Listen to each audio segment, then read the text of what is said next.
ಎಲ್ಲರಿಗೂ ನಮಸ್ಕಾರ.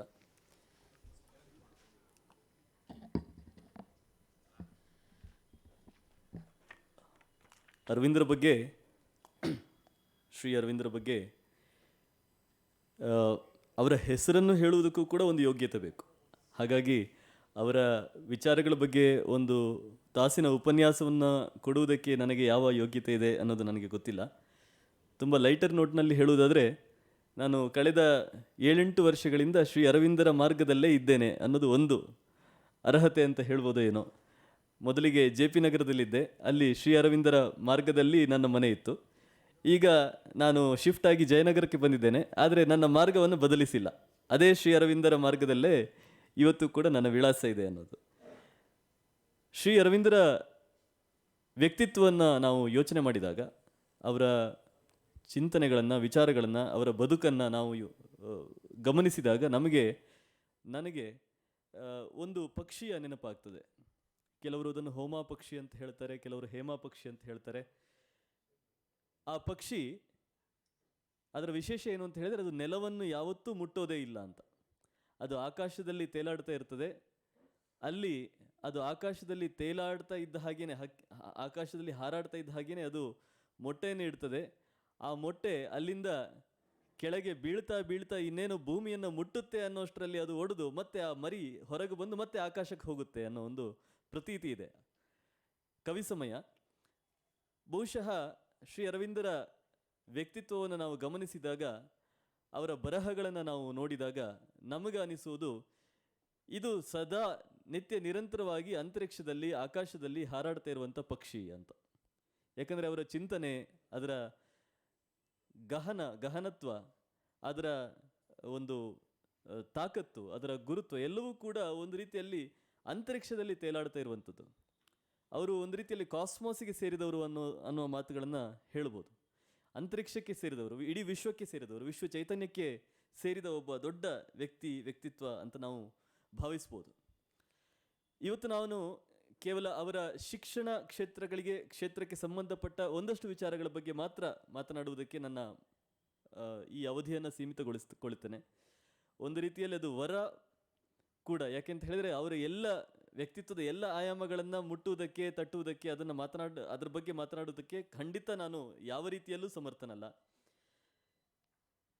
ಕೇವಲ ಅವರ ಶಿಕ್ಷಣದ ವಿಚಾರಕ್ಕೆ ಮಾತ್ರ ಒಂದಷ್ಟು ನನ್ನ ಮಾತುಗಳನ್ನು ಸೀಮಿತಗೊಳಿಸಿಕೊಂಡು ಹೇಳುವುದಾದರೆ, ಮನುಸ್ಮೃತಿಯಲ್ಲಿ ಒಂದು ಮಾತು ಬರುತ್ತೆ. ಮನುಸ್ಮೃತಿಯ ಬಗ್ಗೆ ನಾವು ಮಾತಾಡಿದಾಗೆಲ್ಲ ಒಂದಷ್ಟು ವಿವಾದಗಳು, ಇಲ್ಲ ಅದರಲ್ಲಿ ಹೀಗಿದೆ, ಹಾಗಿದೆ, ಆಕ್ಷೇಪಾರ್ಹ ಅಂಶಗಳಿದೆ ಇತ್ಯಾದಿ ಎಲ್ಲ ಇರುವಂಥದ್ದು ಇದ್ದೇ ಇದೆ. ಆದರೆ ನಿಜವಾಗಿಯೂ ನೀವು ಮನುಸ್ಮೃತಿಯನ್ನು ಓದಿದ್ದೇ ಆದರೆ ಅದರಲ್ಲಿ ನಾವು ಮನನ ಮಾಡಬೇಕಾದ ಅನೇಕ ಅಂಶಗಳು ನಮಗೆ ಕಾಣಿಸ್ತವೆ. ಅಂತಹ ಒಂದು ಅಂಶ, ಮನು ಬರೆಯುವಾಗ ಒಂದು ಮಾತನ್ನು ಹೇಳ್ತಾನೆ. ಅವನು ಏನು ಹೇಳ್ತಾನೆ ಅಂದರೆ, ಇಡೀ ಜಗತ್ತಿನಲ್ಲಿ ಬೇರೆ ಬೇರೆ ಕಡೆಗಳಲ್ಲಿ ಇರುವಂತಹ ಜ್ಞಾನಾರ್ಥಿಗಳು, ಜ್ಞಾನವನ್ನು ಪಡೆಯಬೇಕು ಅಂತ ಹೇಳಿ ಬಯಸಿದ ವಿದ್ಯಾರ್ಥಿಗಳು, ಅವರು ಎಲ್ಲಿಗೆ ಬರ್ತಾರೆ ಅಂತ ಹೇಳಿದರೆ ಭಾರತಕ್ಕೆ ಬರ್ತಾರೆ, ಈ ನೆಲಕ್ಕೆ ಬರ್ತಾರೆ, ಈ ನೆಲಕ್ಕೆ ಬಂದು ಇಲ್ಲಿ ಗುರುಕುಲದಲ್ಲಿ ಶಿಕ್ಷಣವನ್ನು ಪಡಿತಾರೆ ಅನ್ನುವ ಮಾತನ್ನು ಮನುಸ್ಮೃತಿಯಲ್ಲಿ ನಾವು ನೋಡ್ತೇವೆ. ಅದಕ್ಕೆ ಅದೇನು ಗಾಳಿಯಲ್ಲಿ ಹೇಳಿದ ಮಾತೇನಲ್ಲ, ಅದಕ್ಕೆ ಬೇಕಾದಷ್ಟು ನಮಗೆ ಸಾಕ್ಷಿಗಳು ಕೂಡ ಸಿಗ್ತವೆ. ಅದು ತಕ್ಷಶಿಲಾ ಇರಬಹುದು, ನಲಂದ, ಆಮೇಲೆ ಓದಂತಪುರಿ ಇತ್ಯಾದಿ, ನವದ್ವೀಪ ಇತ್ಯಾದಿ ಬೇರೆ ಬೇರೆ ಊರುಗಳಲ್ಲಿ, ಕಾಶಿ, ನಮ್ಮ ದೇಶದ ಉದ್ದಗಲಕ್ಕೆ, ಅದು ಶಾರದಾ ಪೀಠದಿಂದ ಹಿಡಿದು ಕಾಂಚಿಯವರೆಗೆ ನೀವು ಉದ್ದಗಲಕ್ಕೆ ನೀವು ಎಲ್ಲಿ ನೋಡಿದರೂ ಕೂಡ ಅಲ್ಲಿ ದೊಡ್ಡ ದೊಡ್ಡ ವಿಶ್ವವಿದ್ಯಾಲಯಗಳು, ಅಲ್ಲಿ ಇದ್ದ ವಿದ್ಯಾರ್ಥಿಗಳ ಸಂಖ್ಯೆ ಕೆಲವು ನೂರುಗಳಲ್ಲ, ಅದು ಅಯುತದಲ್ಲಿತ್ತು. 10,000 20,000 ಸಂಖ್ಯೆಯ ವಿದ್ಯಾರ್ಥಿಗಳು ಕೂಡ ಅಲ್ಲಿ ಬಂದು ಓದ್ತಾ ಇದ್ರು ಅನ್ನೋದರ ಬಗ್ಗೆ ಮಾಹಿತಿ ನಮಗೆ ಬೇಕಾದಷ್ಟು ಸೋರ್ಸ್ಗಳಲ್ಲಿ ಸಿಗ್ತದೆ. 10,000 ವಿದ್ಯಾರ್ಥಿಗಳಿರುವ ಗುರುಕುಲಕ್ಕೆ ಅಧ್ಯಕ್ಷರಾಗಿ ಯಾರಿದ್ದಾರೋ ಅವರನ್ನು ಕುಲಪತಿ ಅಂತ ಕರೀಬೇಕು ಅನ್ನೋದು ಕೂಡ ಒಂದಿದೆ. ಆ ವಾಲ್ಮೀಕಿ ಮಹರ್ಷಿಗಳನ್ನು ಕೂಡ ಕುಲಪತಿಗಳು, ಅವರು ದೊಡ್ಡ ಒಂದು ಆಶ್ರಮದ, ಒಂದು ಗುರುಕುಲದ ಮುಖ್ಯಸ್ಥರಾಗಿದ್ದರು ಅನ್ನುವ ವಿಚಾರವನ್ನು ಕೂಡ ನಾವು ಅನೇಕ ಕಡೆಗಳಲ್ಲಿ ನೋಡ್ತೇವೆ. ಅಂದರೆ ಇಡೀ ವಿಶ್ವಕ್ಕೆ ಜ್ಞಾನವನ್ನು ಹಂಚುವ ಕೆಲಸವನ್ನು ಭಾರತ ಮಾಡ್ತಾ ಇತ್ತು ಅನ್ನೋದು ಬಹಳ ಸ್ಪಷ್ಟ ಇದೆ. ಅದರಲ್ಲಿ ಯಾವ ರೀತಿಯ ಒಂದು ಸಂಶಯಕ್ಕೂ ಕೂಡ ಆಸ್ಪದ ಇಲ್ಲ ಅನ್ನೋದು ನಮಗೆಲ್ಲರಿಗೂ ಗೊತ್ತಿರುವಂಥದ್ದು. ಮತ್ತು ಕೇವಲ ವಿದ್ಯೆಯನ್ನು ಹಂಚುವುದು ಮಾತ್ರ ಅಲ್ಲ, ವಿದ್ಯೆ ಅಂದರೆ ಏನು, ಶಿಕ್ಷಣ ಅಂದರೆ ಏನು, ಜ್ಞಾನ ಅಂದರೆ ಏನು, ಇತ್ಯಾದಿ ವಿಚಾರಗಳ ಬಗ್ಗೆ ಚಿಂತನ ಮಂಥನ ನಡೆದದ್ದು ಕೂಡ ಈ ದೇಶದಲ್ಲಿ ಬಹುಶಃ ನಡೆದಿರುವಷ್ಟು ಬೇರೆ ಯಾವ ದೇಶದಲ್ಲೂ ಕೂಡ ನಡೆದಿರಲಿಕ್ಕೆ ಸಾಧ್ಯ ಇಲ್ಲ. ಸಾ ವಿದ್ಯಾಯ ವಿಮುಕ್ತಯೇ ಅಂತ ಹೇಳುವಂಥದ್ದು. ವಿದ್ಯೆಯ ಅಂತಿಮ ಗುರಿ ಯಾವುದು ಅಂದರೆ ಬಿಡುಗಡೆ. ಅದು ಯಾವುದರಿಂದ ಬಿಡುಗಡೆ, ಅದು ನಮ್ಮ ಚಿಂತನೆಯ ಮಟ್ಟಕ್ಕೆ ಬಿಟ್ಟದ್ದು. ಅಂತಿಮವಾಗಿ ಮೋಕ್ಷ ಅಥವಾ ಈ ಇಡೀ ಒಂದು ಸಂಸಾರ ಚಕ್ರದಿಂದ, ಈ ಇಡೀ ಒಂದು ಬಂಧನದಿಂದ ಬಿಡುಗಡೆ ಹೊಂದುವಂಥದ್ದೇ ವಿದ್ಯೆಯ ಗುರಿ ಅಂತ ಹೇಳುವಂಥದ್ದು. ಅದು ನಾವು ಎಷ್ಟು ಸ್ತರಗಳಲ್ಲಿ ಬೇಕಾದರೂ ಯೋಚನೆ ಮಾಡ್ಕೊಂಡು ಹೋಗ್ಬೋದು. ಅಜ್ಞಾನದಿಂದ ಬಿಡುಗಡೆ, ಅಂಧಕಾರದಿಂದ ಬಿಡುಗಡೆ, ಮಾನಸಿಕ ಕ್ಲೇಶದಿಂದ ಬಿಡುಗಡೆ, ಸಾಂಸಾರಿಕ ಸಮಸ್ಯೆಗಳಿಂದ ಬಿಡುಗಡೆ, ಮತ್ತು ಅಂತಿಮವಾಗಿ ಇಡೀ ಜಗತ್ತಿನ ಎಲ್ಲ ಬಂಧನಗಳಿಂದ ಬಿಡುಗಡೆ. ಅದು ಅಂತಿಮವಾದ ಮೋಕ್ಷದ ಗುರಿಯೇ ಅಥವಾ ಮೋಕ್ಷ ಸಾಧನೆಯೇ ಅದು ವಿದ್ಯೆಯ ಗುರಿ ಅಂತ ಹೇಳುವಂಥದ್ದು ಸಾ ವಿದ್ಯಾಯ ವಿಮುಕ್ತಯ ಅನ್ನುವ ಮಾತಿನಲ್ಲೇ ನಮಗೆ ಕಾಣಿಸ್ಲಿಕ್ಕೆ ಸಿಗ್ತದೆ ಉಪನಿಷತ್ ವಾಕ್ಯ. ಹೀಗಾಗಿ ಈ ಮಾತುಗಳನ್ನೇ ನಾವು ಅನೇಕ ಸಾಹಿತ್ಯದಲ್ಲಿ, ಆರ್ಷ ಸಾಹಿತ್ಯ ಅದು ಇರಬಹುದು ಅಥವಾ ಬೇರೆ ಬೇರೆ ನಮ್ಮ ಭಾರತೀಯ ಸಾಹಿತ್ಯದ ಬೇರೆ ಬೇರೆ ಮಜಲುಗಳಿರ್ಬೋದು, ಅಲ್ಲಿ ಸಿಗುವ ಈ ಮಾತುಗಳನ್ನೇ ಶ್ರೀ ಅರವಿಂದರು ಬೇರೊಂದು ಭಾಷೆಯಲ್ಲಿ, ಬೇರೊಂದು ರೀತಿಯಲ್ಲಿ ಅದಕ್ಕೆ ಇನ್ನಷ್ಟು ಹೊಸ ಆಯಾಮಗಳನ್ನು ಸೇರಿಸಿ ನಮಗೆ ಕೊಡುವಂಥದ್ದನ್ನು ನಾವು ಅವರ ಬರಹಗಳ ಮೂಲಕ ನೋಡ್ಬೋದು. ಈಗಾಗಲೇ ನಾವು ಇಲ್ಲಿ ಮಾತಾಡ್ತಾ ಇದ್ದಾಗ ಅವತಾರಗಳ ಒಂದು ಪ್ರಸ್ತಾಪ ಬಂತು. ಆಗಾಗ ಕಾಲಕ್ಕೆ ತಕ್ಕ ಹಾಗೆ ಅವತಾರಗಳಾಗಬೇಕು. ಅವತಾರ ಅಂತ ಹೇಳುವಂಥದ್ದು ಏನಿಲ್ಲ, ಅದೊಂದು ಟ್ರಾನ್ಸಿಷನ್, ಒಂದು ಹಂತದಿಂದ ಇನ್ನೊಂದು ಹಂತಕ್ಕೆ ವಿಶ್ವವನ್ನು ತೆಗೆದುಕೊಂಡು ಹೋಗುವುದೇ ಅವತಾರ ಅಂತ.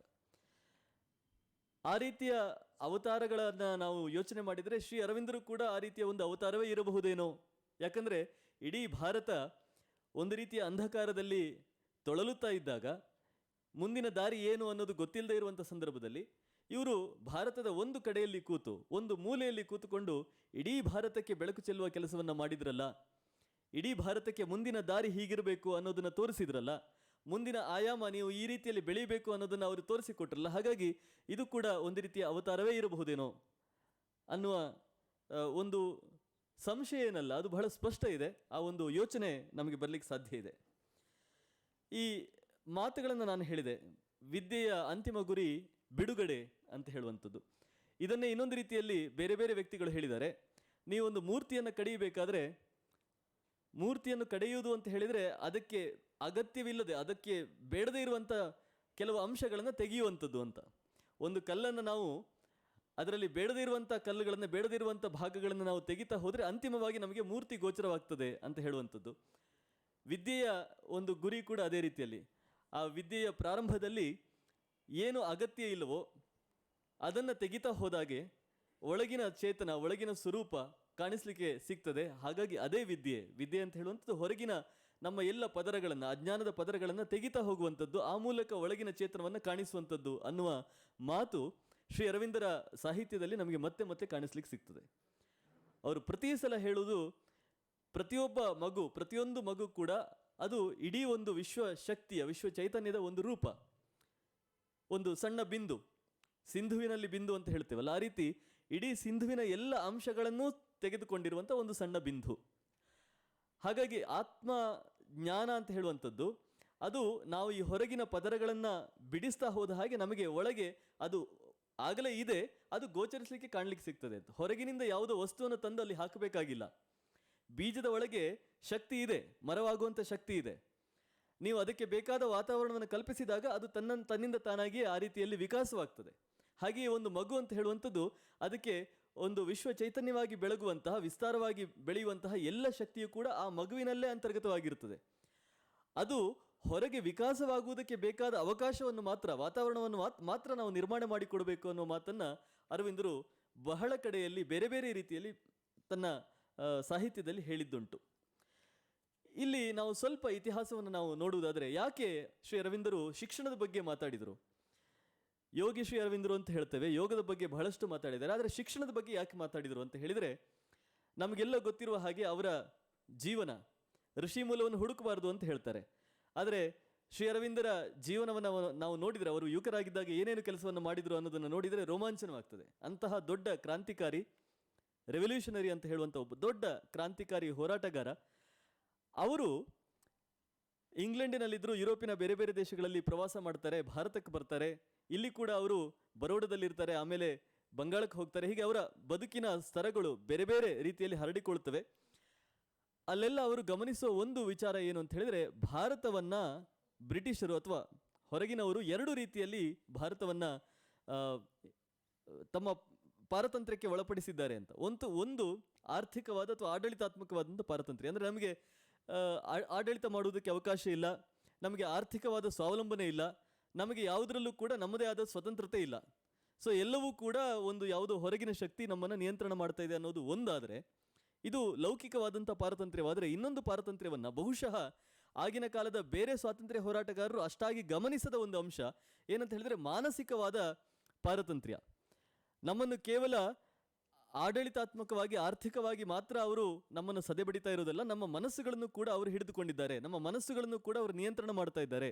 ಆ ಮೂಲಕ ತಮ್ಮ ವಿಚಾರಧಾರೆಯನ್ನು ನಮ್ಮ ಮನಸ್ಸುಗಳಿಗೆ ಅವರು ಹೇರ್ತಾ ಇದ್ದಾರೆ ಅನ್ನುವ ಒಂದು ವಿಚಾರವನ್ನು ಬಹಳ ಸ್ಪಷ್ಟವಾಗಿ ಬಹುಶಃ ಮೊದಲ ಇದರಲ್ಲಿ ಗಮನಿಸಿದಂಥ ವ್ಯಕ್ತಿ ಶ್ರೀ ಅರವಿಂದರು. ಹಾಗಾಗಿ ಅವರು ಈ ಮಾನಸಿಕ ಪಾರತಂತ್ರ್ಯದಿಂದ ನಾವು ಬಿಡುಗಡೆ ಹೊಂದಬೇಕಾದ್ರೆ ಬಹಳ ಮುಖ್ಯವಾಗಿ ನಮಗೆ ಬೇಕಾದದ್ದು ಶಿಕ್ಷಣ ಅನ್ನೋದನ್ನು ಮೊದಲ ಬಾರಿಗೆ ಗುರುತಿಸಿಕೊಂಡರು. ಬಹುಶಃ 1902-3 ಆ ಒಂದು ಸಮಯದಲ್ಲೇ ಅವರು ಇದರ ಬಗ್ಗೆ ಬಹಳ ದೀರ್ಘವಾದ ಚಿಂತನೆಗಳನ್ನು ಬರಹಗಳನ್ನು ಅವರು ಮಾಡಲಿಕ್ಕೆ ಶುರು ಮಾಡ್ತಾರೆ. ಆಗಿನ ಸಮಯದಲ್ಲಿ ನಾವು 1834 ಮೆಕಾಲೆ ಶಿಕ್ಷಣ ಬಂತು, ಆಮೇಲೆಲ್ಲ ಬದಲಾವಣೆ ಆಯಿತು ಅಂತ ನಾವು ಹೇಳ್ತೇವೆ. ಆದರೆ ಅದಕ್ಕಿಂತ 20-30 ವರ್ಷಗಳ ಹಿಂದೆ 1813 ಬ್ರಿಟಿಷ್ ಸಂಸತ್ತಿನಲ್ಲಿ ಒಂದು ಕಾಯ್ದೆಯನ್ನು ಅವರು ಪಾಸ್ ಮಾಡ್ತಾರೆ. ಅದರಲ್ಲಿ ಅವರು ಹೇಳ್ತಾರೆ, ಬಹಳ ಸ್ಪಷ್ಟವಾಗಿ ಹೇಳ್ತಾರೆ, ಇನ್ನು ಮುಂದೆ ನಮ್ಮ ಏನು ವಸಾಹತು ದೇಶಗಳಿದ್ದಾವೆ ಅಲ್ಲಿ ನಾವು ಯಾರಿಗಾದರೂ ಕೆಲಸ ಕೊಡುವುದಿದ್ರೆ ಅವರು ಇಂಗ್ಲೀಷ್ ಕಲಿಬೇಕು ಅಂತ. ಅದು ಮುಖ್ಯವಾಗಿ ಭಾರತವನ್ನೇ ಗುರಿಯಾಗಿಟ್ಟುಕೊಂಡು ಮಾಡಿದಂಥ ಮಸೂದೆ. ಆ ಮಸೂದೆಯ ಅದು ಪಾಸ್ ಆದ ಮೇಲೆ ಬಹುಶಃ ಭಾರತದ ಒಂದು ಚಿತ್ರಣವೇ ಬದಲಾಗಿ ಹೋಗ್ತದೆ. ಯಾಕಂತ ಹೇಳಿದರೆ ಪ್ರತಿಯೊಬ್ಬರು ಕೂಡ ಅದುವರೆಗೆ ಏನು ಬೇರೆ ಬೇರೆ ಕೆಲಸಗಳನ್ನು ಮಾಡ್ತಾ ಇದ್ರು ಅವರಿಗೆ ನೀವು ಸರ್ಕಾರಿ ಕೆಲಸವನ್ನು ಮಾಡಿದರೆ ನಿಮ್ಗೆ ಇಂಥ ಸವಲತ್ತುಗಳು ಸಿಗ್ತವೆ ಅನ್ನೋ ಒಂದು ರುಚಿಯನ್ನು ತೋರಿಸ್ತಾರೆ. ಮತ್ತು ಸರ್ಕಾರಿ ಕೆಲಸಕ್ಕೆ ನೀವು ಬರಬೇಕಾದ್ರೆ ನೀವು ಇಂಗ್ಲೀಷನ್ನು ಕಲ್ತಿರಬೇಕು. ಸೊ ಹೀಗೆ ಮಾಡುವುದರ ಮೂಲಕ ಅವರು ಎರಡು ಕೆಲಸಗಳನ್ನು ಸಾಧಿಸಿಕೊಂಡ್ರು. ಒಂದು, ತಮ್ಮ ಗುಲಾಮಿ ಒಂದು ಸಂತತಿಯನ್ನು ಹೆಚ್ಚು ಮಾಡಿಕೊಳ್ಳುವಂಥದ್ದು. ಯಾಕಂದರೆ ನಿಮಗೆ ಜಾಸ್ತಿ ಸಂಬಳ ಕೊಡ್ತೇವೆ, ನಿಮಗೆ ಪಿಂಚಣಿ ಕೊಡ್ತೇವೆ, ನಿಮಗೆ ಭತ್ಯೆ ಕೊಡ್ತೇವೆ ಅಂತ ಹೇಳಿ ಒಂದಷ್ಟು ಜನರನ್ನು ತಮ್ಮ ಬುಟ್ಟಿಗೆ ಹಾಕಿಕೊಳ್ಳುವ ಮೂಲಕ ತಮ್ಮ ಸಂಖ್ಯೆಯನ್ನು ಅಥವಾ ತಮ್ಮ ಸಾಮರ್ಥ್ಯವನ್ನು ಹೆಚ್ಚಿಸಿಕೊಂಡ್ರು ಅನ್ನೋದು ಒಂದಾದರೆ, ಎರಡನೇದಾಗಿ ಈ ದೇಶದಲ್ಲಿ ಅದುವರೆಗೂ ಇದ್ದ ಸಂಸ್ಕೃತದ ಒಂದು ಪಾರಮ್ಯ ಏನಿದೆ ಶಿಕ್ಷಣದಲ್ಲಿ, ಆ ಸಂಸ್ಕೃತಕ್ಕೆ ಇನ್ನು ಮುಂದೆ ಯಾವ ಒಂದು ಆದ್ಯತೆಯೂ ಕೊಡಬೇಕಾಗಿಲ್ಲ ಅನ್ನುವ ವಿಚಾರವನ್ನು ಈ ರೀತಿ ಅವರು ಸಾಧಿಸಿಕೊಂಡ್ರು. ಇಂಗ್ಲೀಷಿನಲ್ಲೇ ಎಜುಕೇಷನ್ ತಗೋಬೇಕು, ಇಂಗ್ಲೀಷನ್ನು ಕಲಿತವರು ಮಾತ್ರ ಉದ್ಯೋಗಕ್ಕೆ ಬರಬಹುದು ಅಂತ ಹೇಳುವ ಮೂಲಕ ಸಂಸ್ಕೃತಕ್ಕೆ ಇದ್ದ ಆದ್ಯತೆ, ಸಂಸ್ಕೃತಕ್ಕೆ ಇದ್ದ ಪಾರಮ್ಯ ಎಲ್ಲವೂ ಕೂಡ ಒಂದೇ ಕ್ಷಣದಲ್ಲಿ ಬಿದ್ದು ಹೋಯಿತು. ಸೊ ಹಾಗಾಗಿ ಎರಡು ತಮ್ಮ ತಂತ್ರಗಳನ್ನು ಅವರು ಈ ಮೂಲಕ ಸಾಧಿಸಿಕೊಂಡ್ರು ಅಂತ ಹೇಳ್ಬೋದು. ಅಲ್ಲಿಂದ ಮುಂದಕ್ಕೆ ನಿರಂತರವಾಗಿ ಮೆಕಾಲೆಯ ಶಿಕ್ಷಣ ನಮ್ಮ ದೇಶದಲ್ಲಿ ಹಂತ ಹಂತವಾಗಿ ಬೆಳವಣಿಗೆ ಆಗ್ತಾ ಬಂತು. ಮೆಕಾಲೆ ಆತನ ತಂದೆಗೆ ಬರೆದ ಪತ್ರ ಕೂಡ ನಮಗೆ ಇವತ್ತು ಲಭ್ಯ ಇದೆ, ಅದು ಓದಲಿಕ್ಕೆ ಸಿಗುತ್ತೆ. ಅದರಲ್ಲಿ ಅವನು ಬಹಳ ಸ್ಪಷ್ಟವಾಗಿ ಹೇಳ್ತಾನೆ, ತನ್ನ ತಂದೆಗೆ ಹೇಳ್ತಾ ನಾನು ಏನನ್ನು ಸಾಧಿಸಿದ್ದೇನೆ ಅನ್ನುವ ಒಂದು ವಿಚಾರವನ್ನು ಹೇಳ್ತಾನೆ, ಇನ್ನು ಮುಂದೆ ಇಲ್ಲಿ ಸಂಸ್ಕೃತದ ಎಜುಕೇಷನ್ ಅಥವಾ ಶಿಕ್ಷಣ ಬಹಳ ಅದು ನಿಂತೇ ಹೋಗ್ತದೆ, ಸ್ಥಗಿತವಾಗ್ತದೆ. ಇಂಗ್ಲೀಷಿನ ಶಾಲೆಗಳು ಜಾಸ್ತಿ ಆಗ್ತಾ ಇವೆ. ಮತ್ತು ಇನ್ನು ಮುಂದೆ ಈ ಇಂಗ್ಲೀಷ್ ಶಿಕ್ಷಣವನ್ನು ಪಡೆದ ಯಾವುದೇ ವ್ಯಕ್ತಿ ಆತ ಹಿಂದುವಾಗಿ ಉಳಿಯುವುದಕ್ಕೆ ಸಾಧ್ಯ ಇಲ್ಲ ಅನ್ನುವ ಮಾತನ್ನು ಆತ ಬಹಳ ಸ್ಪಷ್ಟವಾಗಿ ತನ್ನ ಪತ್ರದಲ್ಲಿ ತನ್ನ ತಂದೆಗೆ ಬರೆಯುವಾಗ ಆತ ದಾಖಲೆ ಮಾಡ್ತಾನೆ. ಅಂದರೆ ಈ ಹಿಂದೂಸ್ತಾನದಲ್ಲಿ ಹಿಂದುತ್ವವನ್ನು, ನಾನು ಹಿಂದುತ್ವ ಅಂತ ಹೇಳುವಂಥದ್ದನ್ನು ಬಹಳ ಸೀಮಿತ ಅರ್ಥದಲ್ಲಿ ಹೇಳ್ತಾ ಇಲ್ಲ, ಒಂದು ಜಾತಿ ಒಂದು ಧರ್ಮ ಅನ್ನುವ ಅರ್ಥದಲ್ಲಿ ಹೇಳ್ತಾ ಇಲ್ಲ. ಈ ಹಿಂದೂಸ್ತಾನದ ಎಲ್ಲ ಒಂದು ಎಸೆನ್ಸ್ ಏನಿದೆ ಅದನ್ನು ಪೂರ್ತಿಯಾಗಿ ಹೀರಿ ತೆಗೆದು ಇದನ್ನು ಬರಡು ಮಾಡುವ ಒಂದು ಕಾರ್ಯತಂತ್ರವಾಗಿ ಕೂಡ ಆತ ಇಂಗ್ಲೀಷನ್ನು ಬಳಸಿಕೊಂಡ ಅನ್ನೋದು ಇಲ್ಲಿ ಬಹಳ ಮುಖ್ಯ ಆಗುತ್ತೆ. ಅಂದರೆ ಆತನಿಗೆ ಬಹಳ ಸ್ಪಷ್ಟ ಇತ್ತು, ನಾನು ಇಂಗ್ಲೀಷ್ ಅಂತ ಹೇಳುವಾಗ ಎರಡು ರೀತಿಯಲ್ಲಿ ಈ ದೇಶವನ್ನು ಆಳಬೇಕು. ಒಂದು ಇಂಗ್ಲೀಷ್ ಭಾಷೆಯ ಮೂಲಕ, ಇನ್ನೊಂದು ಇಂಗ್ಲೀಷ್ ಮನಸ್ಥಿತಿಯ ಮೂಲಕ. ಸೊ ಇಂಗ್ಲೀಷ್ ಭಾಷೆಯನ್ನು ಈ ದೇಶದ ಮೇಲೆ ಹೇರಿ ಇವರನ್ನು ಇಂಗ್ಲೀಷ್ ಮನಸ್ಥಿತಿಗೆ ಒಳಪಡಿಸಬೇಕು ಅನ್ನುವ ಒಂದು ಚಿಂತನೆ ಆತನಲ್ಲಿ ಬಹಳ ಸ್ಪಷ್ಟವಾಗಿತ್ತು. ಅದನ್ನು ನಾವು ಅವನ ಪತ್ರಗಳಲ್ಲಿ, ಆತನ ಬೇರೆ ಬೇರೆ ಸಾಹಿತ್ಯದಲ್ಲಿ ನಾವು ನೋಡಬಹುದು.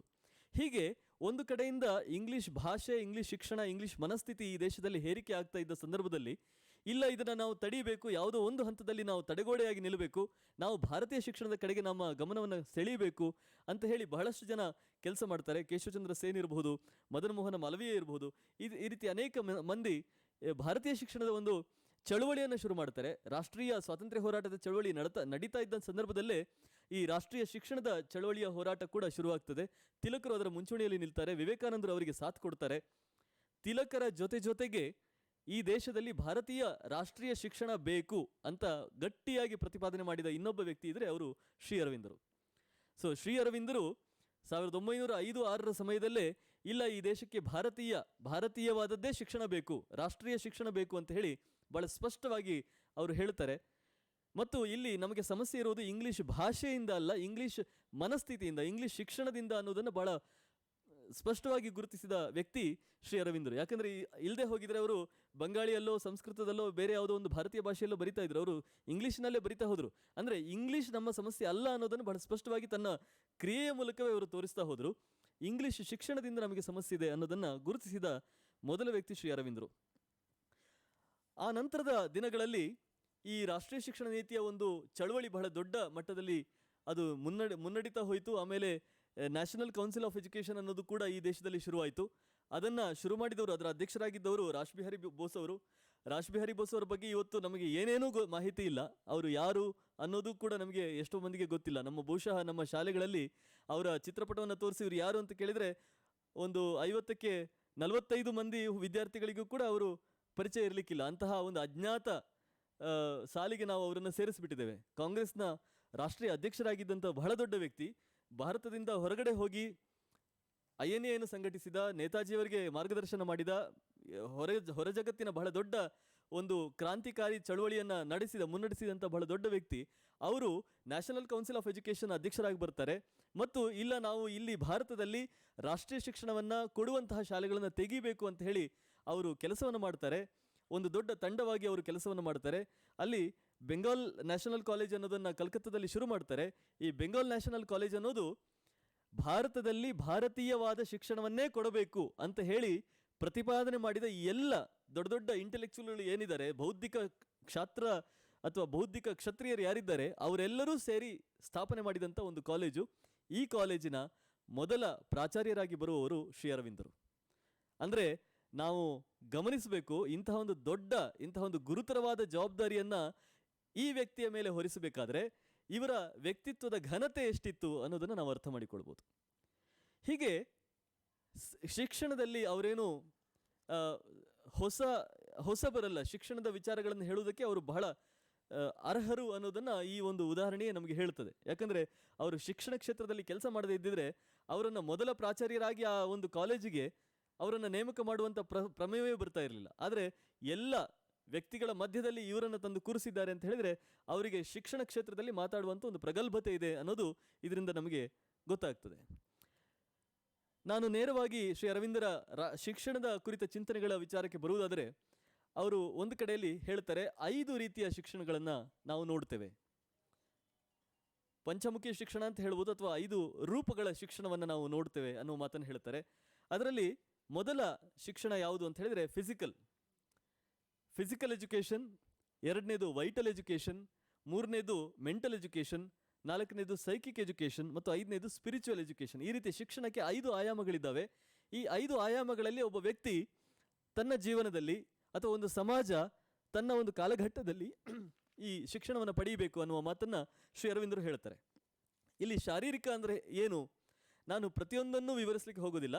ಶಾರೀರಿಕ ಶಿಕ್ಷಣ ಅಂದರೆ ಏನು, ಫಿಸಿಕಲ್ ಎಜುಕೇಷನ್ ಅಂದರೆ ಏನು ಅನ್ನೋದು ವಿಚಾರದ ಬಗ್ಗೆ ಶ್ರೀ ಅರವಿಂದರ ಚಿಂತನೆಗಳು ಏನಿತ್ತು ಅನ್ನೋದನ್ನು ಒಂದು ಸಣ್ಣ ಅವರ ಲೇಖನದ ಮೂಲಕ ನಿಮ್ಮ ಮುಂದೆ ಇಡ್ತೇನೆ. ಅಂದರೆ ಸುಮ್ಮನೆ ಈಗ ನಾವು ಏನೋ ಒಂದು ಬರಿಬೇಕಾದ್ರೆ, ಉತ್ತರ ಪತ್ರಿಕೆ ಬರಿಬೇಕಾದ್ರೆ ಕೆಲವು ಸಲ ಏನು ಮಾಡ್ತೇವೆ, ಪಟ್ಟಿ ಮಾಡ್ತೇವೆ. ಅಂದರೆ ಜಾಸ್ತಿ ವಿಚಾರಗಳನ್ನು ಬರೆದ್ರೆ, ಜಾಸ್ತಿ ಅಂಶಗಳನ್ನು ಪಟ್ಟಿ ಮಾಡಿದರೆ ಜಾಸ್ತಿ ಮಾರ್ಕ್ಸ್ ಬರುತ್ತೆ ಅನ್ನೋ ಕಾರಣಕ್ಕೆ ಕೂಡ ಪಟ್ಟಿ ಮಾಡೋದಿದೆ.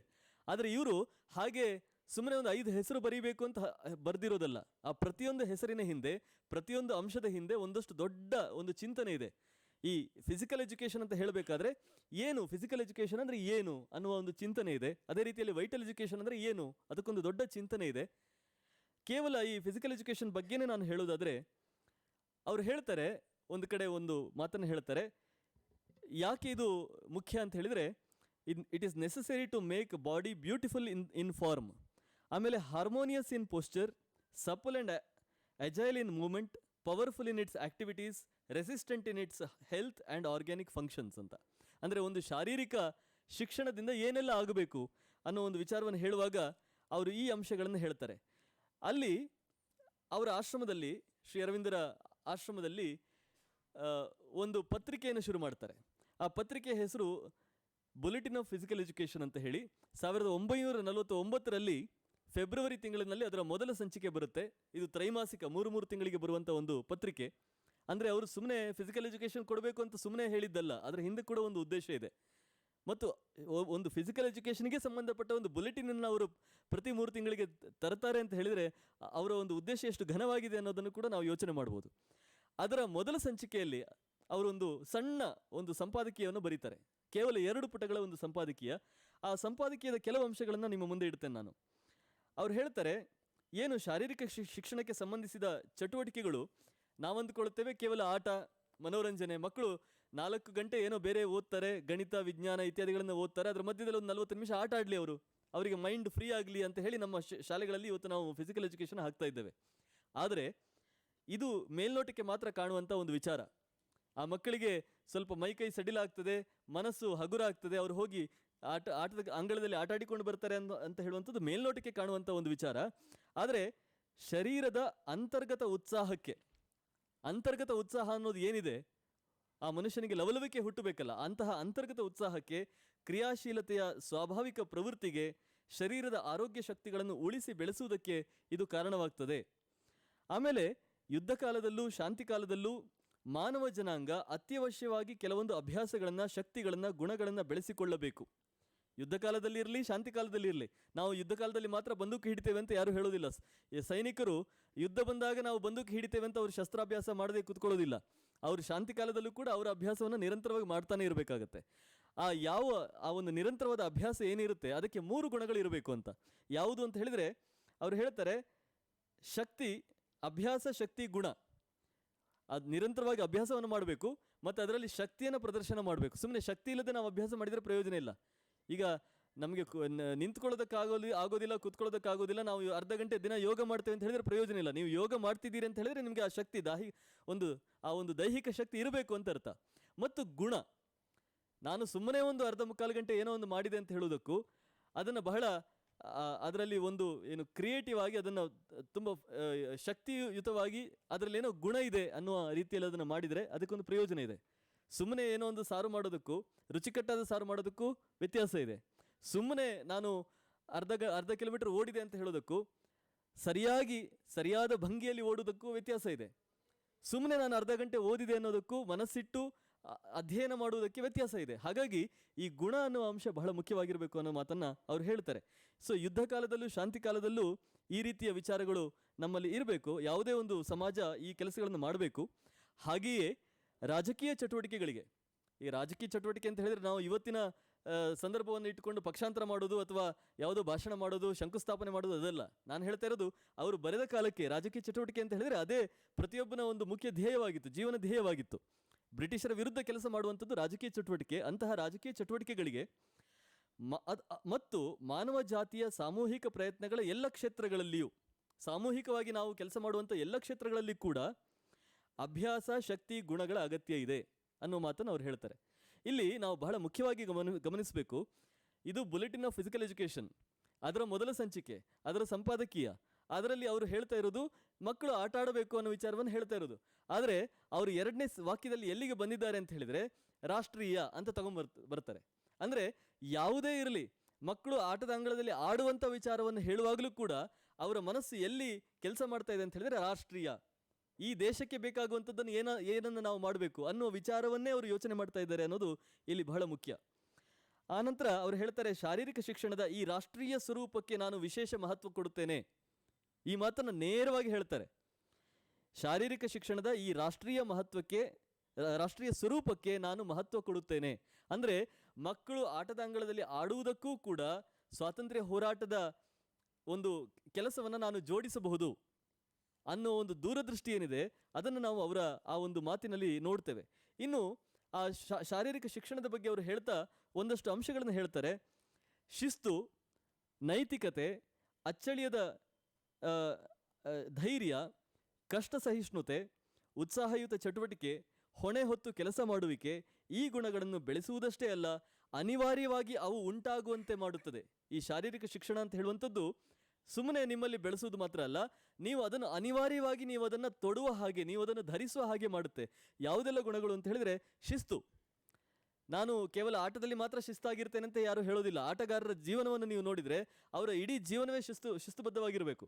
ಅವರು ಯಾವುದನ್ನು ತಿಂತಾರೆ, ಎಷ್ಟು ಗಂಟೆಗೆ ಹೇಳ್ತಾರೆ, ಏನೇನು ಕೆಲಸ ಮಾಡ್ತಾರೆ ಮತ್ತು ಏನೇನು ಮಾಡೋದಿಲ್ಲ, ಇದೆಲ್ಲವೂ ಕೂಡ ಈಗ ಒಬ್ಬ ಇವನನ್ನು ಕ್ರಿಕೆಟಿಗರನ್ನು ನಾವು ನೋಡಿದರೆ ಕೇವಲ 1-2 ಗಂಟೆ ಅವರು ಅಂಗಳದಲ್ಲಿ ಆಡ್ತಾರೆ, ಅಷ್ಟು ಹೊತ್ತು ಮಾತ್ರ ಶಿಸ್ತಿಯಿಂದ ಇರ್ತಾರೆ ಅಂತ ಹೇಳಲಿಕ್ಕೆ ಸಾಧ್ಯ ಇಲ್ಲ.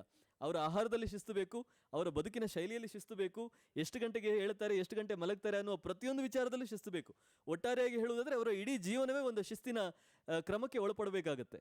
ಹಾಗಾಗಿ ಅವ್ರು ಹೇಳ್ತಾರೆ, ಇದು ಕೇವಲ ನಮ್ಮ ಈ ಗುಣಗಳನ್ನು ಬೆಳೆಸೋದು ಮಾತ್ರ ಅಲ್ಲ, ಶಾರೀರಿಕ ಶಿಕ್ಷಣ ಅಂತ ಹೇಳುವಂಥದ್ದು ಇದು ಅನಿವಾರ್ಯ ಆಗುವ ಹಾಗೆ ಮಾಡುತ್ತೆ ಅಂತ. ಅದೇ ರೀತಿಯಲ್ಲಿ ನಿಮ್ಮಲ್ಲಿ ನೈತಿಕತೆ, ನಿಮ್ಮಲ್ಲಿ ಧೈರ್ಯ, ಕಷ್ಟ ಸಹಿಷ್ಣುತೆ. ಕೆಲವು ಸಂದರ್ಭಗಳಲ್ಲಿ ನಾವು ಕಷ್ಟಪಡಬೇಕಾಗುತ್ತೆ. ಈಗ ಯಾವುದೊಂದು ಏರೋಬಿಕ್ಸ್ ನಮಗೆ ಒಲಿಂಪಿಕ್ನಲ್ಲಿ ನೋಡಬೇಕಾದ್ರೆ ಬಹಳ ಈಸಿಯಾಗಿ ಅವರು ಹಾರಾಡ್ತಾ ಇದ್ದಾರೆ, ಕುಣಿದಾಡ್ತಾ ಇದ್ದಾರೆ ಅಂತ ಅನಿಸ್ಬೋದು. ಆದರೆ ಅದನ್ನು ಪ್ರಾಕ್ಟೀಸ್ ಮಾಡಬೇಕಾದ್ರೆ ಅವರು ಎಷ್ಟು ಕಷ್ಟಪಡ್ತಾರೆ. ಹಾಗಾಗಿ ಆ ಕಷ್ಟ ಸಹಿಷ್ಣುತೆ ಅನ್ನುವ ಒಂದು ಗುಣ ನಿಮ್ಮಲ್ಲಿ ಇಲ್ಲದೆ ಹೋದರೆ ನೀವು ಆಟಗಾರ ಆಗೋದಕ್ಕೆ ಸಾಧ್ಯ ಇಲ್ಲ. ಅದೇ ರೀತಿಯಲ್ಲಿ ಉತ್ಸಾಹಯುತ ಚಟುವಟಿಕೆ, ನಿಮ್ಮಲ್ಲಿ ಉತ್ಸಾಹವೇ ಇಲ್ಲ ಅಂತ ಹೇಳಿದರೆ ನೀವು ಆಟಗಾರ ಆಗೋದಕ್ಕೆ ಅನ್ಫಿಟ್, ನೀವು ಸಾಧ್ಯವೇ ಇಲ್ಲ ಆಗೋದಕ್ಕೆ.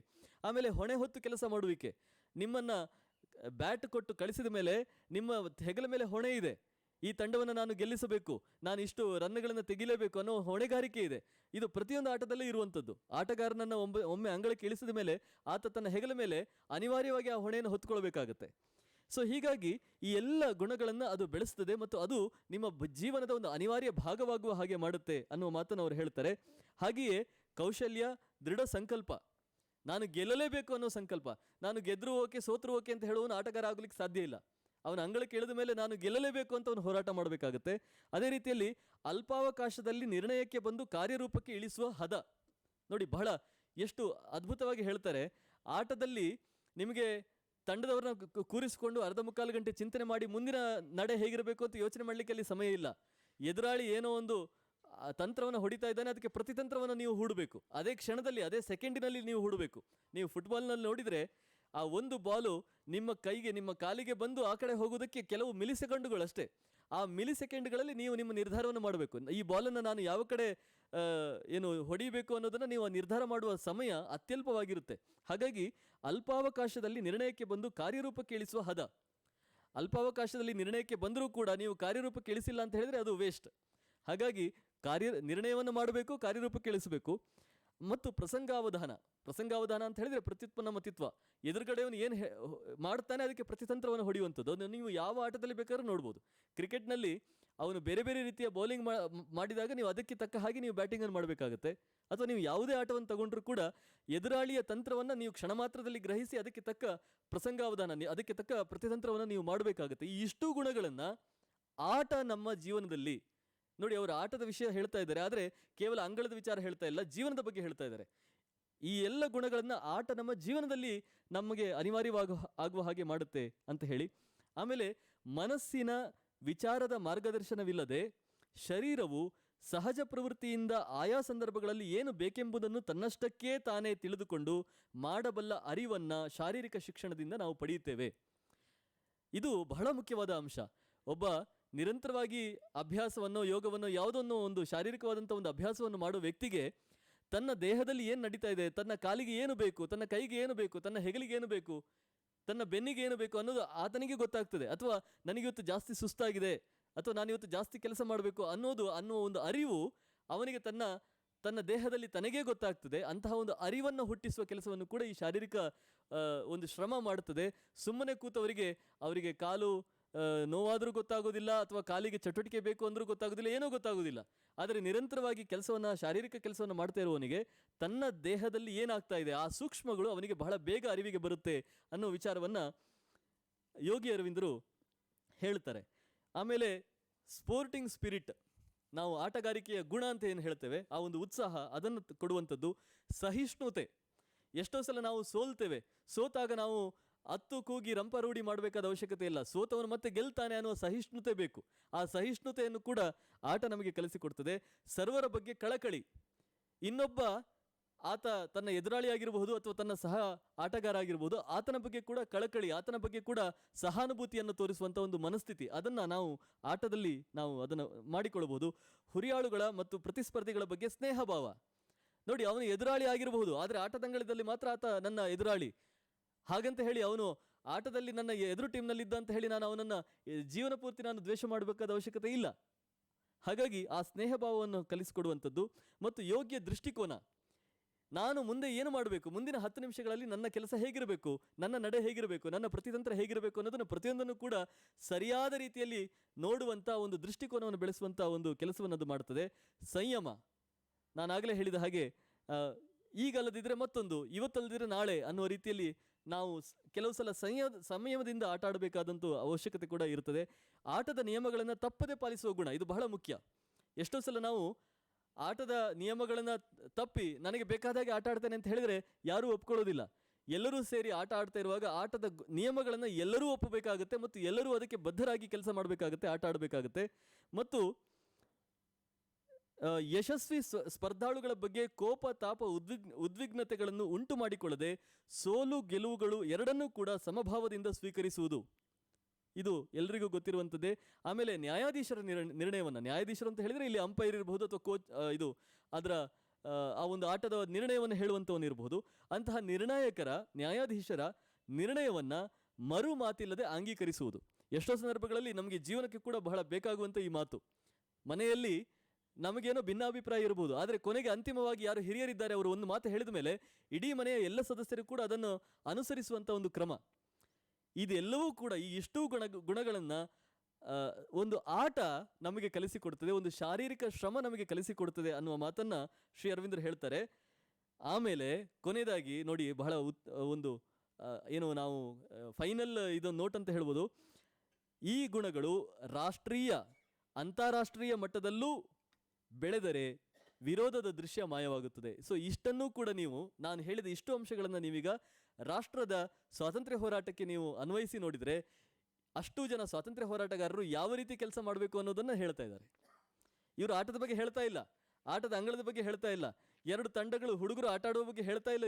ಇವರು ಏನನ್ನು ಹೇಳ್ತಾ ಇದ್ದಾರೆ ಅಂದರೆ, ನೀವು ಸ್ವಾತಂತ್ರ್ಯ ಹೋರಾಟಗಾರರಾಗಿ ಹೋರಾಟದ ಕೆಲಸವನ್ನು ಮಾಡಬೇಕಾದ್ರೆ ನಿಮ್ಮಲ್ಲಿ ಇಷ್ಟು ಗುಣಗಳಿರಬೇಕು ಅನ್ನೋದನ್ನು ಹೇಳ್ತಾ ಇದ್ದಾರೆ. ಇದು ಅವರು ಸಂಪಾದಕರಾಗಿದ್ದ ಒಂದು ಬುಲೆಟಿನ್ನ, ಒಂದು ಪತ್ರಿಕೆಯ ಸಂಪಾದಕೀಯದಲ್ಲಿ ಮೊದಲ ಸಂಚಿಕೆಯಲ್ಲಿ ಬರೆದಿರುವಂಥ ಮಾತು. ಅಂದರೆ ನಾನು ಇದನ್ನು ಇಷ್ಟು ವಿಸ್ತಾರವಾಗಿ ಯಾಕೆ ಹೇಳಿದೆ ಅಂದರೆ, ಅವರು ಆಗಲೇ ಹೇಳಿದ ಹಾಗೆ 5 ಬೇರೆ ಬೇರೆ ವಿಚಾರಗಳನ್ನು ಹೇಳ್ತಾರೆ. ಶಾರೀರಿಕ ಶಿಕ್ಷಣ, ಆಮೇಲೆ ಏನು ವೈಟಲ್ ಎಜುಕೇಷನ್, ಈ ರೀತಿ ಹೇಳ್ತಾರಲ್ಲ. ಬರೀ ಒಂದು ಶಾರೀರಿಕ ಶಿಕ್ಷಣ ಅಂತ ಹೇಳುವುದರ ಹಿಂದೆ ಇಷ್ಟೆಲ್ಲ ಚಿಂತನೆ ಇದೆ. ಸೊ ಇದೇ ರೀತಿಯಲ್ಲಿ ಅವರು ಮುಂದೆ ಬೇರೆ ಎಲ್ಲ ವಿಚಾರಗಳಿಗೂ ಕೂಡ ಅವರು ಹೇಳ್ತಾ ಹೋಗ್ತಾರೆ. ಆಮೇಲೆ ಕೆಲವು ಆಟಗಳಲ್ಲಿ ನಿಮಗೆ ಅತ್ಯಗತ್ಯವಾಗಿ ಶಿಸ್ತು, ಆಜ್ಞಾಪಾಲನೆ, ಯಾರೋ ಒಬ್ರು ಹೇಳಿದ್ದನ್ನು ನೀವು ಅನುಸರಿಸುವಂಥದ್ದು, ಅದು ಮಾಡಲೇಬೇಕಾಗುತ್ತೆ. ಆಮೇಲೆ ಒಪ್ಪುವರ್ಣ, ಅದು ಕೂಡ ಇರಲೇಬೇಕಾಗುತ್ತೆ. ಕೂಡಿ ಕೆಲಸ ಮಾಡುವ ಗುಣ, ಇದೆಲ್ಲವೂ ಕೂಡ ನಿಮಗೆ ಬೇಕಾಗುತ್ತೆ ಅನ್ನೋದನ್ನು ಅವರು ಆಟದ ವಿಚಾರದಲ್ಲಿ ಹೇಳ್ತಾರೆ. ಮತ್ತೊಂದು ಬಹಳ ಮುಖ್ಯವಾದ ಅಂಶ ಈ ಒಂದು ಸಂಪಾದಕೀಯಲ್ಲೇ ಹೇಳುವಂಥದ್ದು, ಆಟ ಇದೆಲ್ಲದರ ಜೊತೆಗೆ ನಿಮಗೆ ಬೆಳೆಸುವ ಇನ್ನೊಂದು ಗುಣ ಯಾವುದು ಅಂತ ಹೇಳಿದರೆ ನಾಯಕತ್ವ. ನೋಡಿ, ನೀವು ಈ ಎಲ್ಲ ಒಂದೊಂದು ಶಬ್ದವನ್ನು ಕೂಡ ಅವರು ಯಾವ ರೀತಿಯಲ್ಲಿ ಪ್ರಯೋಗ ಮಾಡಿದ್ದಾರೆ ಅಂತ ಹೇಳಿದರೆ, ಇದನ್ನು ನೀವು ಸ್ವಾತಂತ್ರ್ಯ ಹೋರಾಟಕ್ಕೆ ಅನ್ವಯಿಸಿದರೆ ಇದು ಅಷ್ಟು ಸುಸಂಬದ್ಧವಾಗಿ ಕೂಡಿಕೊಳ್ಳುತ್ತೆ. ಒಂದು ಶಬ್ದ ಕೂಡ ಹೊರಗೆ ಉಳಿಯೋದಿಲ್ಲ. ನಾಯಕತ್ವದ ಗುಣ ನಿಮಗೆ ಬರಬೇಕಾದ್ರೆ ನೀವು ಅಂಗಳದಲ್ಲಿ ಆಟ ಆಡಬೇಕು. ಇದು ವಿವೇಕಾನಂದರ ಒಂದು ಪ್ರಸಂಗ ಕೂಡ ನಿಮಗೆ ಗೊತ್ತಿರುವಂಥದ್ದೇ. ಒಬ್ಬ ಸಣ್ಣ ಹುಡುಗ ಬಂದು ನನಗೆ ಭಗವದ್ಗೀತೆ ಅರ್ಥ ಹೇಳಿ ಅಂತ ಹೇಳಿದಾಗ ಅವರು ಹೇಳುವ ಒಂದು ಮಾತು ಬಹಳ ಪ್ರಸಿದ್ಧವಾಗಿದೆ. ನಮ್ಮ ಕೆಲವು ಎಡಪಂಥೀಯರು ಅದನ್ನು ತಿರುಚಿ, ಅಂದರೆ ಕಾಂಟೆಕ್ಸ್ಟನ್ನು ಬೇರೆ ಮಾಡಿ ಅವರು ಅದನ್ನು ಹೇಳುವಂಥದ್ದು ಇದೆ. Play football before you read Bhagavad Gita, ಅಥವಾ keep the book down and go and play football ಅಂತ ಹೇಳಿ ಅವರು ಹೇಳಿದ ಒಂದು ಮಾತು. ಭಗವದ್ಗೀತೆ ಕೆಳಗಡೆ ಇಡಪ್ಪ ಸಾಕು, ಈಗ ಸದ್ಯಕ್ಕೆ ಬೇಕಾಗಿಲ್ಲ ನಿನಗೆ, ಹೊರಗಡೆ ಅಂಗಳದಲ್ಲಿ ಆಟ ಆಡು ಅಂತ ಹೇಳಿದ ಒಂದು ಮಾತು. ಒಬ್ಬ ಹುಡುಗ, 10 ವರ್ಷದ ಹುಡುಗ ಬಂದು ವಿವೇಕಾನಂದರಲ್ಲಿ ನನಗೆ ಭಗವದ್ಗೀತೆ ಹೇಳ್ಕೊಡಿ ಅಂತ ಹೇಳ್ತಾನೆ. ಆಗ ಅವನು ತುಂಬ ಕೃಷ್ಣನಾಗಿರ್ತಾನೆ, ಸಣ್ಣ ನರಪೇತಲ ಹುಡುಗ ಅವನು. ಅವ್ರು ಹೇಳ್ತಾರೆ, ನಿನಗೆ ಭಗವದ್ಗೀತೆ ನಾನು ಹೇಳ್ಕೊಡ್ತೀನಿಪ್ಪ, ಅದಕ್ಕೆ ಸಮಯ ಬರುತ್ತೆ. ಈಗ ನೀನು ಏನು ಮಾಡಬೇಕಾಗಿರೋದು ಅಂತ ಹೇಳಿದರೆ, ನೀನು ಅಂಗಳದಲ್ಲಿ ಆಟ ಆಡಬೇಕು ನೀನು, ಯಾಕಂದರೆ ನಿನ್ನ ದೈಹಿಕ ಸಾಮರ್ಥ್ಯವನ್ನು ನೀನು ಬೆಳೆಸಿಕೊಳ್ಬೇಕು ಅನ್ನೋ ಮಾತನ್ನು ಹೇಳ್ತಾರೆ. ಅದನ್ನು ನಮ್ಮ ಕೆಲವು ಬುದ್ಧಿಜೀವಿಗಳು ಅದನ್ನು ತಿರುಚಿ ಅವರ ಸ್ಟೇಟ್ಮೆಂಟನ್ನು ಕೋಟ್ ಮಾಡ್ತಾರೆ. ಕೆಲವು ಸಲ ಪತ್ರಿಕೆಗಳಲ್ಲೂ ಬರುತ್ತೆ. ವಿವೇಕಾನಂದರ ಜನ್ಮದಿನಕ್ಕೆ ಕೆಲವರು ಹಾಕ್ತಾರೆ, ಭಗವದ್ಗೀತೆಯನ್ನು ಬದಿಗಿಡಿ, ಫುಟ್ಬಾಲು ಆಟ ಆಡಿ ಅಂತ. ಅಂದರೆ ಎಷ್ಟು ಔಟ್ ಆಫ್ ಕಾಂಟೆಕ್ಸ್ಟ್, ಅದನ್ನು ಯಾವ ರೀತಿ ಚೆರಿ ಪಿಕ್ಕಿಂಗ್ ಮಾಡ್ತಾರೆ ಅಂತ. ಅಂದರೆ ಇವರು ಕೂಡ ಅದೇ ಮಾತನ್ನು ಹೇಳ್ತಾ ಇದ್ದಾರೆ. ನಿಮಗೆ ಆಧ್ಯಾತ್ಮಿಕ ಶಕ್ತಿ ಬರಬೇಕಾದ್ರೆ, ನಿಮಗೆ ಸ್ವಾತಂತ್ರ್ಯ ಹೋರಾಟದ ಕೆಚ್ಚು ಬರಬೇಕಾದ್ರೆ ಮೊದಲಾಗಿ ನೀವು ಮಾಡಬೇಕಾಗಿರುವಂಥದ್ದು ನಿಮ್ಮ ಶಾರೀರಿಕ ದೃಢತೆಯನ್ನು ಬೆಳೆಸಿಕೊಳ್ಳುವಂಥದ್ದು. ಆ ಒಂದು ಮಾತನ್ನು ಅವರಿಲ್ಲಿ ಹೇಳುವಂಥದ್ದು. ಹೀಗೆ ಆಜ್ಞಾಪಾಲನೆಯನ್ನು ಮತ್ತೆ ಅವರು ಬಹಳ ಸ್ಪಷ್ಟವಾಗಿ ಹೇಳ್ತಾರೆ, ತಾನು ಸ್ವತಃ ಅನ್ಯರೊಡನೆ ಹೊಂದಿಕೊಂಡು ನಡೆಯದೆ. ಇದೆಲ್ಲ ಅವರ ಆ ಒಂದು 2 ಪುಟಗಳ ಸಂಪಾದಕೀಯದಲ್ಲೇ ಇರುವಂಥದ್ದು. ನೀವು ಇನ್ನೊಬ್ಬರ ಜೊತೆ ಹೊಂದಿಕೊಂಡು ನಡೆಯದೆ, ನೀವು ಹೊಂದಿಕೊಂಡು ನಡೆಯಬೇಕು ಅಂತ ಹೇಳಿ ಉಪದೇಶ ಮಾಡಲಿಕ್ಕೆ ಅರ್ಹರಲ್ಲ. ನೀವು ಮೊದಲಿಗೆ ಅದನ್ನು ಆ ಗುಣವನ್ನು ಬೆಳೆಸಿಕೊಳ್ಬೇಕು. ಹಾಗೆಯೇ ಆಜ್ಞಾಪಾಲನೆಯನ್ನು ಕಲಿಯದೆ ಆ ಗುಣವನ್ನು ನೀವು ಇನ್ನೊಬ್ಬರ ಮೇಲೆ ಹೇರುವ ಹಾಗಿಲ್ಲ. ನಾನು ಆಜ್ಞೆಯನ್ನು ಪಾಲನೆ ಮಾಡೋದಿಲ್ಲ, ಆದರೆ ನಾನು ಆಜ್ಞೆ ಕೊಡ್ತೇನೆ, ನೀವು ಪಾಲನೆ ಮಾಡಿ ಅಂತ ಹೇಳುವ ಹಾಗಿಲ್ಲ. ಮೊದಲಿಗೆ ನೀವು ನಿಮ್ಮ ಆಜ್ಞಾಪಾಲನೆಯ ಗುಣವನ್ನು ನೀವು ಬೆಳೆಸಿಕೊಳ್ಬೇಕು. ನಂತರ ನೀವು ಇನ್ನೊಬ್ಬರಿಗೆ ಆ ಒಂದು ಆಜ್ಞೆಯನ್ನು ಕೊಡುವ ಸಾಮರ್ಥ್ಯ ಅಥವಾ ಶಕ್ತಿ ನಿಮಗೆ ಬರುತ್ತೆ ಅನ್ನೋ ಮಾತನ್ನು ಅವ್ರು ಹೇಳ್ತಾರೆ. ಹೇಗೆ ಸಾಮಾಜಿಕ ಸುವ್ಯವಸ್ಥೆ, ಇದು ಬಹಳ ಚೆನ್ನಾಗಿದೆ. ಆ ಒಂದು ಸಂಪಾದಕೀಯದ ಕೊನೆಯ ಭಾಗದಲ್ಲಿ ಅವರು ಹೇಳುವಂಥದ್ದು, ನಮಗೆ ಸಾಮಾಜಿಕ ಸುವ್ಯವಸ್ಥೆ ನಮಗೆ ಎಷ್ಟೋ ಸಲ ಅನಿಸ್ಬೋದು, ಇದು ಯಾತಕ್ಕೆ ಬೇಕು, ಟ್ರಾಫಿಕ್ ಸಿಗ್ನಲ್ ಯಾತಕ್ಕೆ ಬೇಕು, ಅವರು ಮನಸ್ಸಿಗೆ ಬಂದಾಗ ಹೋಗ್ತಾರಲ್ವ. ಕೆಲವು ಸಲ ಕೆಲವು ರೋಡ್ಗಳಲ್ಲಿ ವೆಹಿಕಲ್ಗಳೇ ಇರೋದಿಲ್ಲ, ವಾಹನಗಳೇ ಇರೋದಿಲ್ಲ. ಆಗಲೂ ಕೂಡ ನಾವು ಯಾಕೆ ಟ್ರಾಫಿಕ್ ಸಿಗ್ನಲನ್ನು ಪಾಲನೆ ಮಾಡಬೇಕು, ಅಥವಾ ನಾನು ರಸ್ತೆ ಎಡಬದಿಯಲ್ಲೇ ಯಾಕೆ ನಡೀಬೇಕು, ಅಥವಾ ವಾಹನವನ್ನು ಎಡಬದಿಯಲ್ಲೇ ಯಾಕೆ ಚಾಲನೆ ಮಾಡಬೇಕು, ನನಗೆ ಮನಸ್ಸಿಗೆ ಬಂದ ಹಾಗೆ ಮಾಡ್ಬೋದಲ್ಲ. ಇದು ಒನ್ ವೇಯಲ್ಲಿ ಇವತ್ತು ವೆಹಿಕಲ್ಗಳೇ ಇಲ್ಲ, ವಾಹನಗಳೇ ಇಲ್ಲ, ನಾನು ನನ್ನ ವಾಹನವನ್ನು ಚಲಾಯಿಸ್ಬೋದಲ್ಲ. ಈ ರೀತಿಯ ಒಂದಷ್ಟು ಚಿಂತನೆ ನಮಗೆ ಬರ್ಬೋದು. ಸಾಮಾಜಿಕ ಸುವ್ಯವಸ್ಥೆ ಯಾಕೆ ಬೇಕು, ಕಾನೂನು ಸುವ್ಯವಸ್ಥೆ ಯಾಕೆ ಬೇಕು. ಆಗ ಅವರು ಹೇಳ್ತಾರೆ, ಹೇಗೆ ಕಾನೂನಿನ ಸುವ್ಯವಸ್ಥೆ ಅಂತ ಹೇಳುವಂಥದ್ದು ವ್ಯಕ್ತಿಯ ಸ್ವಾತಂತ್ರ್ಯಕ್ಕೆ ಪೂರಕವಾಗಿದೆಯೋ, ವ್ಯಕ್ತಿಯ ಸ್ವಾತಂತ್ರ್ಯಕ್ಕೆ ಅದು ಪೂರಕವಾಗಿದೆ, ಮಾರಕ ಅಲ್ಲ ಅದು. ಯಾಕಂದರೆ ಎಲ್ಲರೂ ಸೇರಿ ಇಡೀ ಸಮಾಜ ಸರಿಯಾಗಿ ಕೆಲಸ ಮಾಡಬೇಕಾದ್ರೆ, ಪ್ರತಿಯೊಬ್ಬರ ಸ್ವಾತಂತ್ರ್ಯವನ್ನು ನಾವು ಗೌರವಿಸಬೇಕಾದ್ರೆ ಸಾಮಾಜಿಕ ಸುವ್ಯವಸ್ಥೆ ಇರಲೇಬೇಕು. ಹಾಗೆಯೇ ಆಟದ ಒಳಗಿನ ಶಿಸ್ತು, ಆಜ್ಞಾಪಾಲನೆ, ನಿಯಮಬದ್ಧತೆ ಇತ್ಯಾದಿಗಳೆಲ್ಲವೂ ಕೂಡ ಸಾಮುದಾಯಿಕ ವ್ಯವಹಾರಗಳಲ್ಲಿ ನೀವು ಕೆಲಸ ಮಾಡುವುದಕ್ಕೆ ಬೇಕಾದ ಗುಣಗಳನ್ನು ಬೆಳೆಸ್ತವೆ. ನಾವು ಒಂದು ಆಟದಲ್ಲಿ ಕೆಲಸ ಮಾಡುವಾಗ ಒಂದು ಗುಂಪಿನಲ್ಲಿ ಕೆಲಸ ಮಾಡ್ತೇವೆ, ನಮ್ಮ ಜೊತೆ 10-15 ಜನ ಆಟಗಾರರು ಇರ್ತಾರೆ, ಅವರ ಜೊತೆ ನಾವು ಒಂದು ಶಿಸ್ತನ್ನು ಪಾಲನೆ ಮಾಡ್ತೇವೆ. ನಮಗೆ ಮನಸ್ಸಿಗೆ ಬಂದ ಹಾಗೆ ನಾವು ಆಟ ಆಡಲಿಕ್ಕೆ ಆಗೋದಿಲ್ಲ. ಅವನು ಇನ್ನೊಬ್ಬನು ಏನು, ಅವನ ನಡೆ ಏನಿದೆ ಅದನ್ನು ಇಟ್ಟುಕೊಂಡು ನಾವು ಅದರ ಜೊತೆಗೆ ನಾವು ನಮ್ಮ ನಡೆಯನ್ನು ಮಾಡಬೇಕಾಗುತ್ತೆ. ಹಾಗೆಯೇ ಆಜ್ಞಾಪಾಲನೆ, ಯಾರೋ ಒಬ್ಬ ಆಜ್ಞೆಯನ್ನು ಕೊಡ್ತಾನೆ, ನಾವು ಪಾಲನೆಯನ್ನು ಮಾಡಬೇಕಾಗುತ್ತೆ. ಹೀಗೆ ನಿಯಮಬದ್ಧತೆ, ಆ ಒಂದು ನಿಯಮಕ್ಕೆ ತಕ್ಕ ಹಾಗೆ ಎಲ್ಲರೂ ಸೇರಿ ಕೆಲಸ ಮಾಡುವಂಥ ಒಂದು ಸಾಮೂಹಿಕವಾದಂಥ ಒಂದು ಚಟುವಟಿಕೆ ಆಟ. ಹಾಗಾಗಿ ಆಟದ ಮೂಲಕ ನೀವು ಮುಖ್ಯವಾಗಿ ಕಲಿಯುವಂಥದ್ದು ಸಾಮೂಹಿಕ ಬದ್ಧತೆ, ಅದನ್ನು ನೀವು ಕಲಿತೀರಿ. ಆಮೇಲೆ ಅದಕ್ಕೊಂದು ಉದಾಹರಣೆಯನ್ನು ಕೊಡ್ತಾರೆ, ಹೇಗೆ ಆರ್ಕೆಸ್ಟ್ರಾದಲ್ಲಿ ಎಲ್ಲರೂ ಕೂಡ ಒಟ್ಟಾಗಿ ಒಂದು ಕಾರ್ಯಕ್ರಮ ಬಹಳ ಚೆನ್ನಾಗಿ ಆಗಬೇಕು ಅಂತ ಹೇಳಿ ಎಲ್ಲರೂ ಸೇರಿ ಕೆಲಸ ಮಾಡ್ತಾರೆ. ಡ್ರಮ್ ಬಡಿಯೋನು ಅವನಿಗೆ ಮನಸ್ಸಿಗೆ ಬಂದಾಗೆ ಡ್ರಮ್ ಬಡಿದ್ರೆ, ಇನ್ನೊಬ್ಬ ಗಿಟಾರ್ ನುಡಿಸೋನು ಅವನಿಗೆ ಮನಸ್ಸಿಗೆ ಬಂದಾಗ ಗಿಟಾರ್ ನುಡಿಸಿದ್ರೆ, ಹಾಡೋನು ಅವನಿಗೆ ಇಷ್ಟ ಬಂದ ರಾಗದಲ್ಲಿ ಅವನು ಹಾಡಿದರೆ, ಅಲ್ಲಿ ಯಾರೂ ಕೂತ್ಕೊಂಡಿರೋದಿಲ್ಲ, ಎಲ್ಲರೂ ಎದ್ದು ಓಡ್ತಾರೆ. ಅದು ಒಂದು ಸುಸಂಬದ್ಧವಾದ ಕಾರ್ಯಕ್ರಮವಾಗಿ ಬರಬೇಕಾದ್ರೆ ಪ್ರತಿಯೊಬ್ಬರೂ ಕೂಡ, ಅವರು ಮಾಡ್ತಿರೋ ಕೆಲಸಗಳು ಬೇರೆ ಬೇರೆ ಇರಬಹುದು, ಆದರೆ ಪ್ರತಿಯೊಬ್ಬರೂ ಕೂಡ ನಾವೆಲ್ಲರೂ ಒಂದು ಗುರಿಯ ಕಡೆಗೆ ನಾವು ಕೆಲಸ ಮಾಡ್ತಾ ಇದ್ದೇವೆ, ಆ ಒಂದು ಗುರಿಯನ್ನು ಇಟ್ಟುಕೊಂಡು ನಾವು ಕೆಲಸ ಮಾಡಬೇಕು ಅನ್ನುವ ಮಾತನ್ನು ಅವರು, ನಾನು ಮತ್ತೆ ಹೇಳ್ತೇನೆ, ಶಾರೀರಿಕ ಶಿಕ್ಷಣಕ್ಕೆ ಸಂಬಂಧಪಟ್ಟ ಒಂದು ಪುಸ್ತಕದಲ್ಲಿ ಬರೀತಾರೆ. ಇದಿಷ್ಟನ್ನು ನೀವು ಮತ್ತೆ ಸ್ವಾತಂತ್ರ್ಯ ಹೋರಾಟಕ್ಕೆ ಅನ್ವಯಿಸಿದರೆ ಎಲ್ಲವೂ ಕೂಡ ಅತ್ಯಂತ ಸುಸಂಬದ್ಧವಾಗಿ ಅಲ್ಲಿ ಕೂಡಿಕೊಳ್ತವೆ. ಇವರು ತನ್ನ ಯಾವುದೇ ಚಿಂತನೆ ಇರಲಿ ಅದರಲ್ಲಿ ಮುಖ್ಯವಾಗಿ ತರ್ತಾ ಇದ್ದದ್ದು ರಾಷ್ಟ್ರೀಯ ರಾಷ್ಟ್ರೀಯ ರಾಷ್ಟ್ರೀಯ. ನಾನು ಎಲ್ರಿಗೂ ಗೊತ್ತೇ ಇದೆ ಶ್ರೀ ಅರವಿಂದರ ವಿಚಾರಗಳಿಂದ. ಹಾಗೆ ಮುಂದಿನ ವಿಚಾರಗಳು ಅದು ನೀವು ನೋಡ್ಬೋದು, ಆಧ್ಯಾತ್ಮಿಕದವರೆಗೆ ಹೋಗ್ತಾರೆ ಅವರು. ಪ್ರಾಣಿಕ ಶಿಕ್ಷಣ ಇತ್ಯಾದಿ ಎಲ್ಲವನ್ನು ಹೇಳ್ತಾ ಕೊನೆಗೆ ಆಧ್ಯಾತ್ಮಿಕ ಶಿಕ್ಷಣದ ಒಂದು ಮಜಲನ್ನು ಮುಟ್ತಾರೆ. ಮತ್ತು ಮುಖ್ಯವಾಗಿ 3 ಅಂಶಗಳನ್ನು ಅವರು ಹೇಳ್ತಾರೆ. ಆ 3 ಅಂಶವನ್ನು ಹೇಳಿ ನಾನು ನನ್ನ ಮಾತನ್ನು ಮುಗಿಸ್ತೇನೆ. 3 ಪ್ರಿನ್ಸಿಪಲ್ಸ್ ಆಫ್ ಎಜುಕೇಷನ್ ಅಂತ ಹೇಳಿ ಮತ್ತೆ ಅವರು ಹೇಳುವಂಥ ಒಂದು ಮಾತು. ಅದರಲ್ಲಿ ನಥಿಂಗ್ ಕ್ಯಾನ್ ಬಿ ಟಾಟ್ ಅಂತ ಹೇಳುವಂಥದ್ದು ಒಂದು. ನೀವು ಮಗುವಿಗೆ ಏನನ್ನೂ ಕಲಿಸುವುದಕ್ಕೆ ಸಾಧ್ಯ ಇಲ್ಲ. ನಾನು ಆಗಲೇ ಹೇಳಿದ ಉದಾಹರಣೆ, ನೀವು ಶಿಲ್ಪದಲ್ಲಿ ಮೂರ್ತಿಯನ್ನು ನೀವು ಹುಟ್ಟಿಸೋದಕ್ಕೆ ಸಾಧ್ಯ ಇಲ್ಲ. ಅಲ್ಲಿ ಅನಗತ್ಯವಾದ ಕೆಲವು ಚಿಪ್ಪುಗಳನ್ನು, ಕೆಲವು ಭಾಗವನ್ನು ನೀವು ತೆಗೆದು ನೋಡಿ ಮೂರ್ತಿ ಒಳಗಡೆ ಹೀಗಿದೆ ಅಂತ ತೋರಿಸ್ಬೋದು. ಹಾಗೆಯೇ ನೀವು ಮಗುವಿಗೆ ಎಲ್ಲವೂ ಗೊತ್ತಿದೆ, ಆದರೆ ಅದರ ಅಜ್ಞಾನದ ಪೊರೆ ಏನಿದೆ, ಅಜ್ಞಾನದ ಒಂದು ಪದರ ಏನಿದೆ, ಅದನ್ನು ತೆಗೆಯುವ ಕೆಲಸವನ್ನು ನೀವು ಮಾಡಬಹುದು. ನಾನು ಮಗುವಿಗೆ ಹೀಗೆ ಕಲಿಸ್ತೇನೆ ಅಂತ ಹೇಳಿ ನೀವು ಕಲಿಸ್ಲಿಕ್ಕೆ ಸಾಧ್ಯ ಇಲ್ಲ ಅನ್ನೋದು ಒಂದು. ಅದು ಕೇವಲ ಮಗುವಿಗೆ ಮಾತ್ರ ಅಲ್ಲ, ಯಾವುದೇ ಹಂತದ ಯಾವುದೇ ವ್ಯಕ್ತಿಗೆ ನೀವು ಏನನ್ನು ಹೊಸದಾಗಿ ಕಲಿಸುವುದಕ್ಕೆ ಸಾಧ್ಯವಿಲ್ಲ. ಅವನಿಗೆ ಏನು ಗೊತ್ತಿದೆಯೋ ಅದನ್ನು ಮತ್ತೆ ಕಾಣಿಸುವ ಪ್ರಯತ್ನವನ್ನು ಮಾತ್ರ ನೀವು ಮಾಡಬಹುದು ಅನ್ನೋದು. ಇನ್ನು mind has to be consulted in its own growth ಅಂತ ಹೇಳಿ, ನೀವು ಮನಸ್ಸಿಗೆ ನಿಮಗೆ ಬೇಕಾದದ್ದನ್ನು ನೀವು ಕೊಡುವುದಕ್ಕೆ ಸಾಧ್ಯ ಇಲ್ಲ. ನಾವು ಏನು ಮಾಡ್ತೇವೆ, ಮಕ್ಕಳನ್ನು ನಮಗೆ ಇಷ್ಟ ಬಂದ ಹಾಗೆ ನಾವು ಕೆತ್ತುತ್ತೇವೆ ಅಂತ. ಈ ಶಾಲೆಗಳಲ್ಲಿ ಅವರಿಗೆ ಇಷ್ಟ ಇದೆಯೋ ಇಲ್ವೋ ಅದನ್ನು ನಾವು ಕೊಡ್ತೇವೆ. ಕೆಲವು ಶಿಕ್ಷಣ ಪಠ್ಯಪುಸ್ತಕಗಳನ್ನು ಕೊಡ್ತೇವೆ, ಕೆಲವು ಶಿಕ್ಷಣ ಕ್ರಮವನ್ನು ಅವರ ಮೇಲೆ ಹೇರ್ತೇವೆ. ನಾವು ಏನು ಆಗ್ಲಿಕ್ಕೆ ಸಾಧ್ಯ ಆಗಲಿಲ್ಲವೋ ಅದನ್ನೆಲ್ಲವೂ ಇವರು ಮಾಡಬೇಕು ಅಂತ ನಾವು ಬಯಸ್ತೇವೆ. ನಾನು ಡಾಕ್ಟರ್ ಆಗಲಿಲ್ಲ, ನನ್ನ ಮಗ ಡಾಕ್ಟರ್ ಆಗಬೇಕು ಅಂತ ಅವನನ್ನು MBBS ಓದಿಸ್ತೇವೆ. ಹೀಗೆ ಆ ಮಗುವಿಗೆ, ಆ ಮನಸ್ಸಿಗೆ ಏನು ಬೇಡವೋ, ಯಾವುದು ಅದಕ್ಕೆ ಪೂರಕವಾಗಿಲ್ಲವೋ ಅದನ್ನು ನಾವು ಕಷ್ಟಪಟ್ಟು ಮಾಡಿಸ್ತೇವೆ. ಇದನ್ನು ಮಾಡುವ ಅಗತ್ಯ ಇಲ್ಲ ಅನ್ನೋದು ಎರಡನೇದು. ಮತ್ತು ಮೂರನೇದು ಏನಂತ ಹೇಳಿದರೆ, ನೀವು ಮಗುವಿಗೆ to work from the near to the far ಅಂತ ಹೇಳಿ ಒಂದು ಮಾತನ್ನು ಹೇಳ್ತಾರೆ. ಮಗುವಿಗೆ ಅದಕ್ಕೆ ಕಂಫರ್ಟೇಬಲ್ ಆಗಿರುವಂಥ ಒಂದು ಪರಿಸರ ಇರುತ್ತೆ. ಆ ಕಂಫರ್ಟೇಬಲ್ ಆಗಿರುವ ಪರಿಸರವನ್ನು ಬಿಟ್ಟು ನೀವು ಅದನ್ನು ಎತ್ತಿ ಇನ್ನೊಂದು ಕಡೆಯಲ್ಲಿ ಇಡುವಂಥ ಕೆಲಸವನ್ನು ಮಾಡಬಾರದು. ಮಗುವಿಗೆ ಯಾವ ಭಾಷೆಯಲ್ಲಿ ಅದಕ್ಕೆ ಕಂಫರ್ಟೇಬಲ್ ಇದೆ, ಅದಕ್ಕೆ ತನ್ನ ಮಾತೃಭಾಷೆಯಲ್ಲಿ, ತಾನು ಮನೆಯಲ್ಲಿ ಯಾವ ಭಾಷೆಯನ್ನು ಮಾತಾಡುತ್ತೋ ಆ ಭಾಷೆಯಲ್ಲಿ ಅದಕ್ಕೆ ಸಂವಹನ ಸುಲಭವಾಗಿ ಸಾಧ್ಯವಾಗುತ್ತೆ. ಹಾಗಾಗಿ ಅದರಲ್ಲಿ ಶಿಕ್ಷಣವನ್ನು ಮೊದಲು ಮಾಡಿ.